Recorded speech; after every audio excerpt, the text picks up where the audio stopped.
On a cold December morning in 1944, the rumble of engines could be felt before it could be heard. Men of Patton's Third Army huddled beside their steel machines, their helmets wet with frozen dew, waiting for the signal that would send them roaring across the broken fields of Europe. They knew that the Germans were somewhere out there, hidden behind the thick tree line, dug into the ridges, and waiting with the sort of patience that only a cornered army can muster. Yet those same soldiers also knew they were following a man whose tactics had turned tanks into chess pieces and battlefields into grand strategies written in fire and smoke. To the Germans, the tank was a fortress; to Patton, it was a lightning bolt. In those early days, when the Allied command debated how fast to move and how cautious to be, Patton always leaned into speed, often laughing at those who feared overextending. "We'll let the enemy overextend," he famously remarked once, tapping his riding crop against a map and tracing a line behind the German front instead of toward it. That was the first tactic: outrun the war. His tanks didn't crawl across Europe, they sprinted, cutting into German lines before the enemy could properly react. It unnerved the German high command because it violated everything their doctrine stood for. Wars were supposed to be won by discipline and logistics. Patton turned them into storms. In the hedgerows of Normandy, when the Germans expected a slugging match of armor grinding armor, Patton sent small detachments ahead of the main columns. Recon units weren't just scouts, they were aggressive feelers, probing for weak seams the Germans never expected to reveal so early. Once those seams were found, the entire armored division surged like a flood, breaking positions before the defenders could even radio for artillery. German tank commanders wrote in diaries about feeling hunted, their massive Tigers and Panthers lumbering to cover ground that Patton's Shermans sliced through in minutes. Then came Patton's second, almost maddening tactic: deception. Wooden tanks were built, radio chatter was faked, and roads were reshaped not for armies but for illusions. Germans shifted reserves to ghosts, repositioned artillery against units that didn't exist, and left real avenues exposed. When the Germans tried to predict where Patton would strike, they never guessed correctly twice. It became common in the German staff rooms to say that Patton's tanks had the power to be in two places at once. But perhaps the most devastating tactic was the one his officers joked about constantly: don't stop. Fuel trucks practically lived inside Patton's armored columns. Mechanics rode inside tanks, not behind them, so they could fix breakdowns without halting the advance. Crews ate while moving, slept in turrets, and shaved by the reflection of burning vehicles. The relentless push shattered not just German formations but also German time. They simply could not reposition fast enough. A Tiger tank could outgun a Sherman, but it could not outrun an army that refused to pause. In the Lorraine campaign, German commanders assumed Patton's spearheads would halt near the rivers and fortified towns, natural choke points that historically stopped mechanized warfare. Instead, Patton did something that his own staff questioned: he attacked the crossings without waiting for bridges. Engineers swarmed the waters, laying pontoon spans under artillery fire while tanks queued behind them, smoke screens fluttering over the river like curtains. By the time German units arrived to contest the crossing, Patton's armor was already expanding on their side of the bank, forming new spearheads like the branches of a tree spreading toward the horizon. Then there were the pincer feints.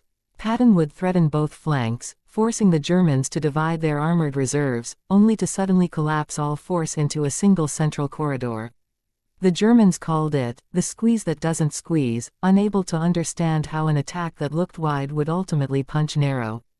By the time they realized the true direction of effort, their battalions were already scrambling backward in disarray. Tank warfare had always been about lines. Patton made it about angles. While a typical commander struck at the strongest point, Patton angled his blows, striking sideways, striking from the rear, striking diagonally across expected axes. Small tank detachments were ordered not to destroy, but to disrupt. A single Sherman could cut a telegraph line, crush a supply convoy, scare horses, spike fuel drums, or rattle a headquarters. Disruption cascaded faster than destruction. Camouflage nets were ripped off as Patton's tanks appeared where map logic insisted they should not be. The Germans were masters of defensive lines: Siegfried, Metz, the Westwall, but Patton used his tanks to treat lines as illusions.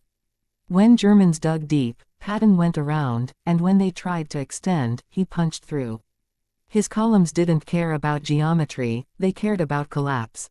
The goal was not the position itself but the moment when the enemy broke and ran. He once told a junior officer, "Battles are not won where men die. They are won where men decide not to." The winter of 1944 tested even those principles.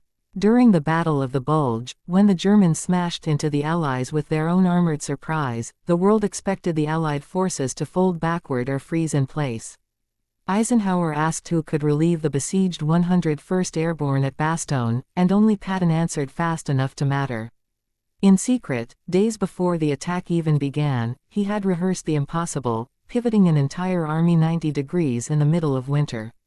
It was tank choreography at a level the Germans didn't believe was physically possible. It became yet another tactic, pre-planned improvisation, the art of preparing for chaos before chaos arrived. When his tanks rolled north, the roads were ice and the forests were crawling with ambushers. Panthers and Jagdpanzers fired from behind shattered barns and stone walls, but Patton's crews moved in small platoon groups, coordinating through rapid-fire radio. Crews weren't allowed to linger in open fields, they darted between cover as if the battlefield were a city. The Germans tried to channel them into kill zones, but Patton refused the geometry. He turned tank warfare into movement warfare, something entirely different and terrifying to face. In the villages, close combat favored the Germans, until Patton unleashed yet another innovation: combined assault teams. Infantry rode on the Shermans, hopping off only when enemies fired from windows or cellars. Machine gunners stitched the rooftops while tank guns blasted holes through living rooms. It was ugly, brutal, claustrophobic work, but it shattered the belief that villages were strongholds. To Patton they were merely terrain, and terrain existed to be controlled.